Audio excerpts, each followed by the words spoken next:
Hello, everyone, and thank you for joining us. It's been an interesting ride for me. I hope it has been for you. I still wake up in the morning and give thanks for all the things that still work, if you know what I mean. But most of you are not in your mid-80s, so you probably don't. You take it all for granted, and that's fine. But what I want to talk to you about today is what's on my mind for the next 2 or 3 days, because this evening we fly to Tulsa in Oklahoma to the In His Image residency program, which I've visited on and off many times over the years. By the way, if any of you have young people in your family who are thinking about medicine and thinking about family practice, do look at the In His Image program. It's superb. It's the only residency I know that takes a day off for everyone to have a spiritual retreat every year. Most of the young people who go through that program end up spending a considerable amount of time in the poorer parts of the world. And what's most delightful about it is how easy and open they are. So in this world where we're screaming at one another over words we don't understand or couldn't define, it's a haven of rest. So In His Image, Tulsa is worth looking at. Now, one of the things that I'm going to be talking about, now I'll talk about where it's at in my mind at the moment, but it always changes when you've got an audience, because I will ask questions, which unfortunately I can't do with you, because it's by far the most profitable way to engage with an audience. The title is, What Can We Say About Ethics? It's an interesting topic. Straight up front, there are two people that it would be worth looking at if this is a topic that really interests you. One would be C.S. Lewis and the other would be Ludwig Wittgenstein. There are several others too. O'Donovan is the next name that comes to mind. But time and again I refer to the abolition of man, because Lewis expresses what other people take a page to express in a sentence or so. I've quoted what I'm about to quote many times before, and I hope in due course you'll actually get the message and start a quotation book and start learning some things by heart so that they come into your conversation easily. It's very impressive to people because so few young people today are being taught to memorize things that are said well. They're just information recall marked by a computer. That doesn't educate. Here's what Lewis said about the problem we're talking about. He said, "For the wise men of old, the first problem of human life was how to conform your soul to objective reality. And the solution was wisdom, self-discipline, and virtue." That was the Middle Ages. He goes on and says, "For the modern man, the cardinal problem of human life is how to conform reality to our own desires. And the solution is technique." The worst example I can think of is the way girls are taunting one another by using techniques on TikTok to make themselves into the perfect model, and then really getting up the nose of their less sophisticated sisters and causing them on occasions to come close to suicide. Technique such as AI and airbrushing and all the rest, and even at one level, makeup, provides you with an escape from reality. Whereas the ultimate reality, as Christians, we believe that it is God, and therefore what he looks at is what matters most. And he says very clearly that he doesn't look at our actions. We are forced to do that. He looks at our intentions, because he can do that. The God to whom all our hearts are open, all desires known, and from whom no secrets can be hid. That used to open the communion service every week in Anglican churches, but even my own doesn't use it regularly, which is a great pity. I mean, you cannot improve on that statement of what we believe to be the spiritual reality. So, wisdom, modern students don't hear it in the course. Self-discipline? No, the world has to conform to their feelings, and they are offended if it doesn't. And virtue? When did you last hear someone when they did something good and you ask them, well, why did you do that? And then they just say, well, it's the right thing to do. Now, the previous generation would say that easily. I just stumbled upon briefly an interview between Dr. Phil and some mindless, clever supporters of Hamas who could not bring themselves to say that climbing over your neighbor's fence and then breaking into his house and slaying his child right in front of you was not evil. Because, evil, good and evil, the moment you use those words, you're likely to be challenged, if not cancelled. And yet, that's barbaric, evil to the nth degree. And he said, I don't care what you say. Anybody who doesn't see that is just frankly wrong and evil, they've lost touch with humanity. We go back and the stories of bravery of people protecting other people at the risk and indeed at the cost of their own lives that doesn't fit into their narcissistic world. So they are slowly being forced to come to terms with realities. I mean, politics at the moment is wild in this respect, isn't it? I mean, for many years, Canada has quietly said nice things and allowed America to pay the bill for our defense. And Trump, not unreasonably, is saying, I think you should pay a bit more. And I'm sure I'm absolutely on side with that, and I'm sure we will.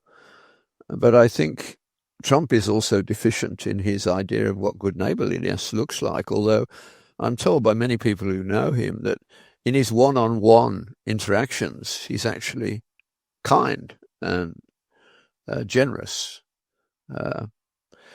He's a difficult man to understand, but he certainly changed our election outcome in that he supported the man who is least like him because he didn't want to negotiate with a young man who's like him in whom he could probably see himself some years back. And he's done the same in Australia.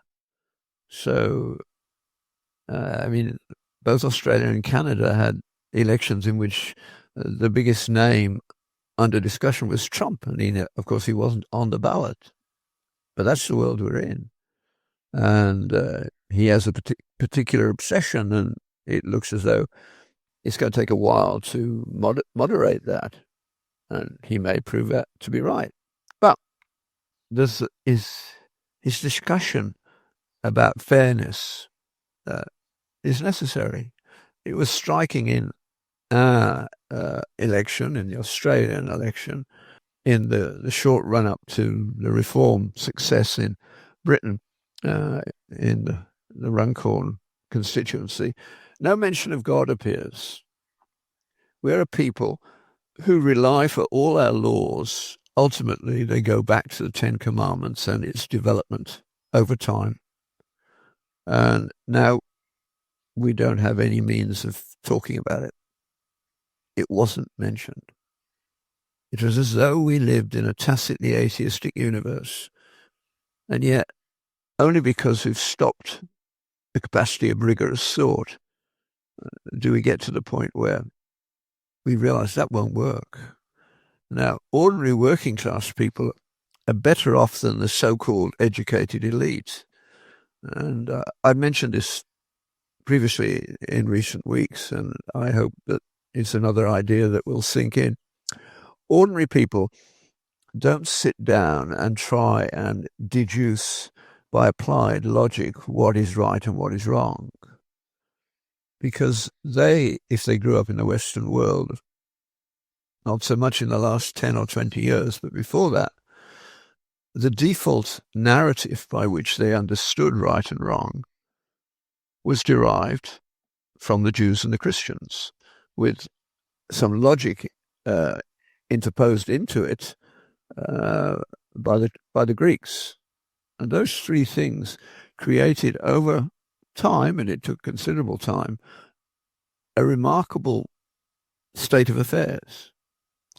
Ordinary people, getting back to ordinary people, growing up where the only narrative they heard was the Judeo-biblical one, Judeo-Christian story. They didn't ever argue about ethics. They couldn't. The working class people I grew up, we couldn't define ethics. Very, very hard to define. Even philosophers default to very limited definitions, certainly not exhaustive. Ethics is the pursuit of the good without being able to define what good would be. It would obviously be different for Putin and the Ukrainians, but that never gets discussed. But if you grew up with those 10 divine intolerances, as I like to call them, the things which, if a society doesn't tolerate these things, it will be a better society. It will be a society in which children can flourish without realizing how it's happened.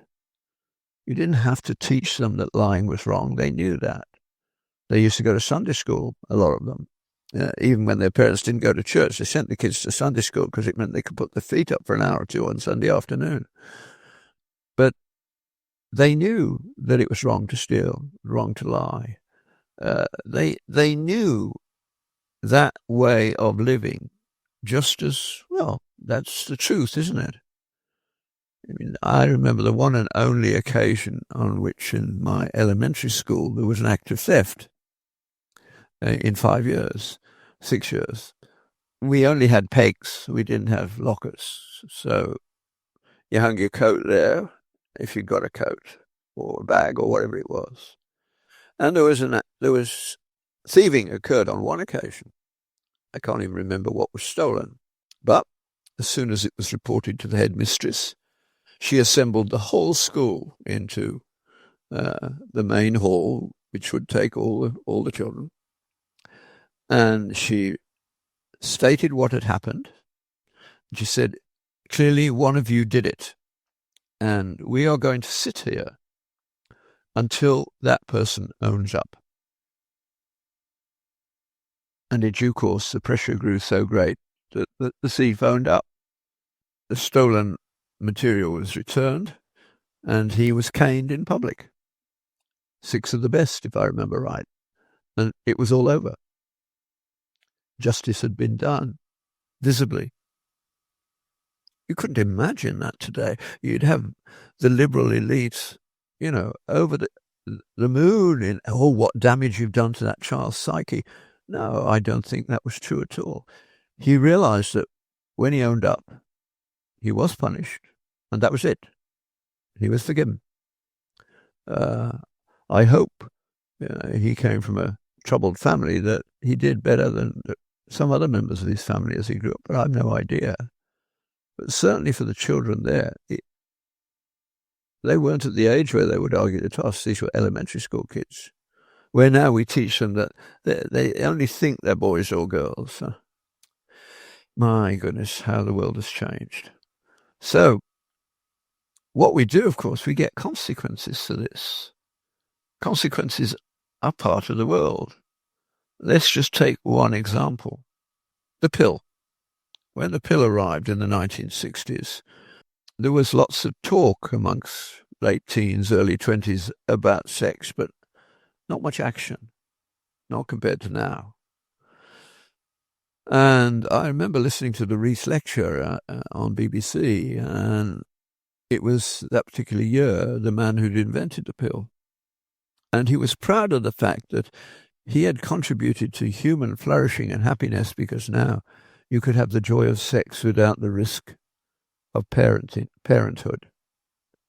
Now, I was smart enough to realize that is an utterly superficial view. It can't work, because humans are made that way. If they can get away with things, there's going to be a good proportion who will try it. Let's face it, when the sexual urges arise, they're pretty powerful. So that's going to lead not to less, but a lot more activity. And one thing, I was doing medicine after all, that's clearly related to number of occasions, so to speak, is sexually transmitted disease. Now, sexually transmitted infections, as though they're not diseases. It's all about airbrushing the words, trying to make them feel better than they are. And what's happened in my lifetime, of course, is sexually transmitted disease has gone through the roof. I remember not so very long ago a guy who spends most of his life on that subject now saying, well, at least I'm never going to be unemployed. You can't find enough people to do it. The rational mind isn't at work. The animal appetites are. And they were constrained not by rationality, but by fear of consequences and the fact that it wasn't acceptable to our society. There hasn't been a step forward. Not surprisingly, first divorce rates went up and then marriage rates went down. And now we're in a state where almost every country in the Western world is not reproducing itself. And the liberal elites say, oh, we need workers and all workers are the same. So slowly, I think they're working out that there's one culture in the world that's quite dominant, but under actually a lot of pressure now, that believes that it has the last revelation from God and therefore is the greatest religion of all. But of course, if they were, as Douglas Murray points out, the last and greatest group to receive the final revelation of who God is, then the world should fall into their hands and they should be the most powerful, the most clever, the most everything. And of course, they're not. They're the exact opposite. And that thought, which for many years until the internet came along, was not being pushed in the Muslim world. Missionaries made virtually no impact on the Islamic world, but the internet is taking them apart because we're all vulnerable to truth. And so it won't be in my lifetime, but in the lifetime of my children, I suspect that Islam will decline dramatically. There's already signs, like in London, I gather thousands went to the Catholic Cathedral in London on Easter Sunday. Thousands at one church. And it's across the board. There's a growing interest. You see that intellectuals who have been at least tacitly atheist all their lives are now saying, no, as Neil Ferguson put it very straightforwardly, we need Christ. Why?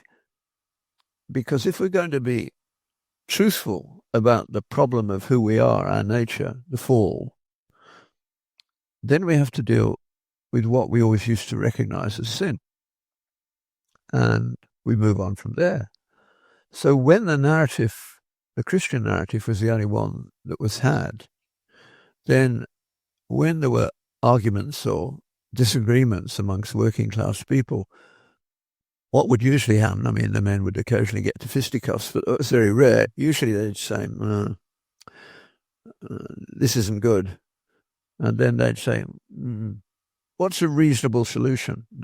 They'd talk about how they should settle it. This reality was recognized 15 or more centuries before the modern period by Alfred and his sons, that if you could sit people down who were struggling to get on with one another, and you had the Bible as a common source of belief, you could solve most problems. And they didn't do it by logic, they did it by being reasonable, so that one would say, well, the Bible says we ought to forgive one another. And the other one said, yeah, I guess that's the best solution. And it was solved.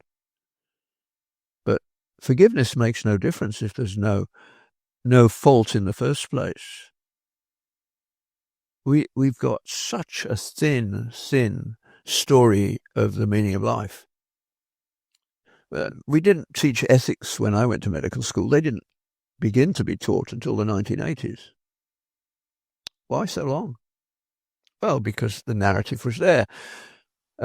It wasn't until after Sally and I had finished high school that they stopped having the Bible every day in school, in England, in public school. On this continent, the worst thing that was done was to take the Bible out of school. It should have been kept there, because that is the history. We're not the product of Hindu or Buddhist or animist or Muslim ideas. We're the product of Jewish and Christian ones. But who would believe that today? And that was the best story.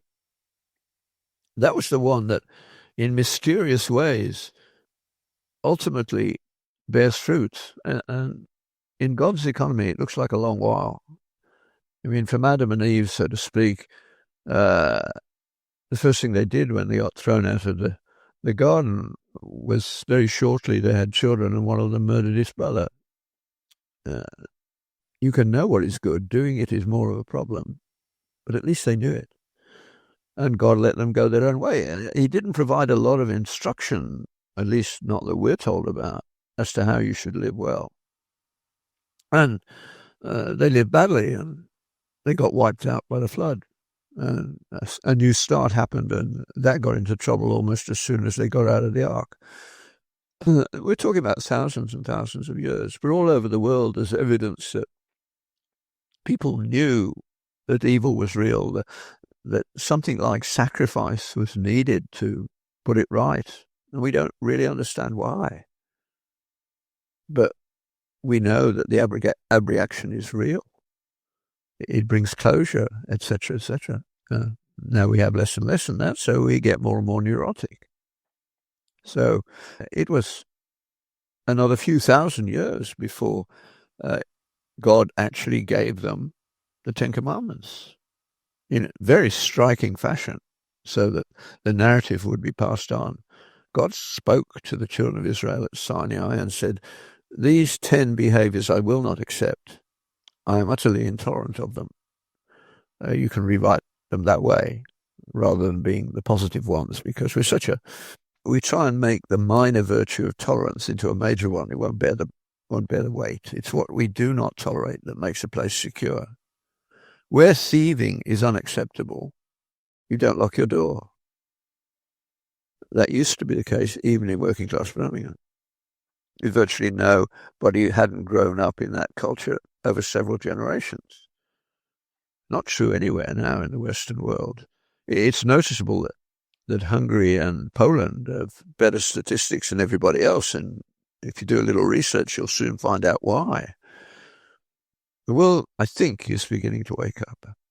Certainly, there's a hunger amongst the young. So, as things began to fall apart, and we knew it, the first thing that happened was to say, well, we need ethics courses. The view that all you needed was information, in this case ethical information, and all would be fixed. But of course, it doesn't work that way. So when we started our ethics courses in Ottawa in the 1980s, I happened to be at a cocktail party with the dean, who was a nice man. I said to him, "I see you're starting an ethics course for the students. Do you actually believe that will make them ethical?" And he said, "Well, of course, that's the point." I said, "Well, I don't think it's true. It won't do that. In fact, the man that you've appointed to look after this course from the Department of Philosophy, I'm probably the only member of your faculty who has lunch with a philosopher every week. So I know a bit about this man. And he's actually said, I only teach ethics, I don't practice them." Think about that for a minute. And the dean was a good man. He was a liberal gentleman. And he said, "Well, what would you do?" I said, "Well, I certainly wouldn't teach the Georgetown mantra, because it's a set of ideas without any foundations. And you need somebody with much more talent in terms of relating to the society around us than I have. So I think they need to read more literature, because they haven't read anything. I happen to know that no one in the current year's class has read any Dostoevsky. That's a tragedy. So a medical humanities program would be much better than formal ethics. And not long after that, I wrote, I can't remember what the article was about, but the result was that Robert Coles, who was one of the early introducers of medical humanities at Harvard, sent me a couple of books and thanked me for the article. And that led me into reading some things I would otherwise have missed, including something he wrote himself. He gave an account of, he was in charge of the ethics course in Harvard Medical School. And he posed this question. He said, not long ago, a young woman came to my office and said she wanted to talk to me. And I said, sure, he's a nice man. He'd talk to anyone and talk very nicely. And she said, I come from a poor background. I have a scholarship to be at Harvard, but I'm very tight for money. So I clean rooms part-time to make life a little bit easier. Amongst the rooms that I clean is the room of the guy to whom you gave top marks in the ethics course. He propositions me regularly. I've told him I don't like it, but he still goes on doing it. How could he come out top in your course? And Robert Cole said, well, I can't answer your question. And it's a good question. It's a serious one. Whom do you trust in your life? And why do you trust them? I would put it to you that it's highly likely that the people you trust inhabit the same story. Some of them, of course, couldn't even define the word ethics, but they behave ethically without even thinking about it. They're kind, they're sacrificial to the needs of others, etc., etc. That's what makes real communities. I grew up in one such that really looks after its members. When my mother died of Alzheimer's, my father didn't have Sunday lunch on his own ever again. The two young women in particular decided they were going to adopt him as their father, so to speak, and a couple of other women came along as well. And he never had lunch alone. How many churches could say that that would be the outcome in our churches today? We're not that connected to one another. We don't love in that practical way. We're always virtue signaling. We've had lots of it on in our election, and now we're going to watch and see that it is purely virtue signaling. Our previous Prime Minister, Trudeau, was a complete narcissist. And as the stories come out, it only gets worse. Certainly the one we've got now at least has done some real work and has real intelligence. But he doesn't do as much work as he should, because he hasn't even noticed that the carbon story has died for global warming. He still wants buying into net zero because he goes to things like the World Economic Forum that doesn't actually know any science. I have to ask one question. A medical audience, and many of you listening to this are in that category. And I'd love to see what our current Prime Minister and many of the other people at the World Economic Forum and places like that would say. My question would be, it's reasonable for intellectual purposes to think of our bodies as machines, because that's a helpful analogy. But all machines require power. For a long, long time, the only power we had to make things get done was manpower. When Watt invented the steam engine, his businessman partner said, when Watt said, well, what are we actually selling? And the businessman understood, we're selling power, he said. And he was, of course. That's what changed it all. The steam engine transformed the amount of work that could be done in a given time. I mean, gross national products didn't really start increasing immediately. It took another couple of centuries. Even when I was a child, we lived on $20 a week. Isn't that amazing? We need to know more history. And what caused those amazing people in the late 17th, early 18th century to achieve what they did in so short a space of time? Read Niall Ferguson's Civilization if you want an account of it. And he's a good example because he grew up in a family where his parents were atheists. His grandparents were Christian. But he grew up basically as an atheist, very smart, went to Oxford. And it's only now, in the latter part of his life that he said, I'm a sort of default Christian now. I go to church. We need Christ. Listen to him talking about these things. If you haven't come across the Hoover Institute's podcast, both Peter Robinson's one, Uncommon Knowledge, and the one that Neil Ferguson is on, for which I currently have lost the name, but it's 4 people on it. But you will see that they're having conversations about transcendence that the educators are nowhere near.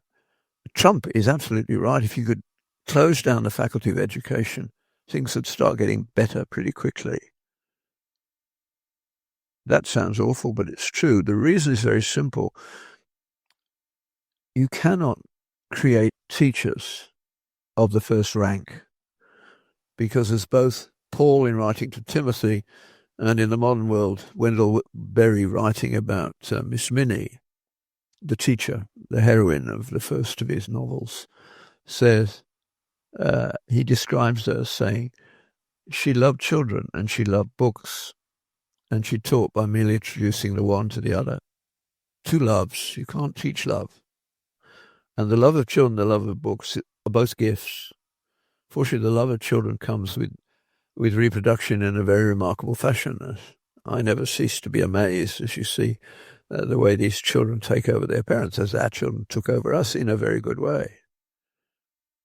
Paul, writing to Timothy, says leadership in the church is not about skill, not about what you can get at college. It's about who you are. All the characteristics in that list in 1 Timothy 3 are character traits. I used to think apt to teach was an oddball because I fell for the idea that you could be taught to teach. So I was really rather pleased when I saw, oh no, it's another characteristic. Apt to teach is a gift too. And you know it's a gift when you can't stop yourself. When the opportunity comes along, you have to do it. You have to teach. I'm traveling my wife to Tulsa and then afterwards to Chicago. So that will mean that I don't have as many conversations as I usually do, because I talk about the 4 levels of happiness with a good proportion of the people who sit next to me on a plane, and they don't complain because there's a hunger out there. And the problem for those of us who are Christian is that we need to do some real work in becoming the people we should be. Let your good works be seen by men so that they give glory to God. Do they see that the motivating force in my life and your life is the master we serve? Because that is truly attractive. Behold how these Christians love one another was the first evidence that the church was going to spread. Now, in talking about ethics, they don't fit in that category. And both Wittgenstein and O'Donovan have written recently about the fact that ethics is different. It can't be taught like physics or chemistry. Wittgenstein, it's worth looking at it. I mean, it's not a long article, but if you put Wittgenstein on ethics into Google, you'll get to an article. And he, as you probably know, Wittgenstein's obsession was language. And at the end of that article, he comes to the conclusion that ethics is no science. It's not applied knowledge. Its nonsensicality is its main feature. It is beyond us. God is beyond us. That's why, ultimately, this bit of us, which is the most godlike bit when it works properly, works the way it does. And he says, that doesn't make me dismiss it. He said, I would die rather than to discredit or attack the ethical principles that have been taught. But they were derived from a narrative, and they're not derived by pure logic. We know this, actually, but we're almost ashamed of the fact that we can't describe our own conversions. No, that's the joy of them. And that's what O'Donovan, in his book about the death of ethics, is saying the same thing. Yes, it's not irrational, but it is supra-rational. It's bigger than what we are. And we can see how we are being diminished by wokeism and all the rest. So all the places that won't get rid of it, we should get rid of them. I mean, when Miss Minnie was a village teacher in a one-room schoolroom, teaching the children to love books because she loved them and they wanted to please their teacher. I mean, now we've got to the stage, if your children are literate, numerate and polite, aged 11, they're way ahead of the curve. The Faculty of Education has to take responsibility for that reality. We should hold their fingers to the fire, their feet to the fire, and not be ashamed to do so. The outcomes are bad. So, read more and ask for support of the divine nature. Say that you're willing to be a servant to your Lord and Master, and see where he sends you and what he pushes into your path. He will take you seriously. God bless you all.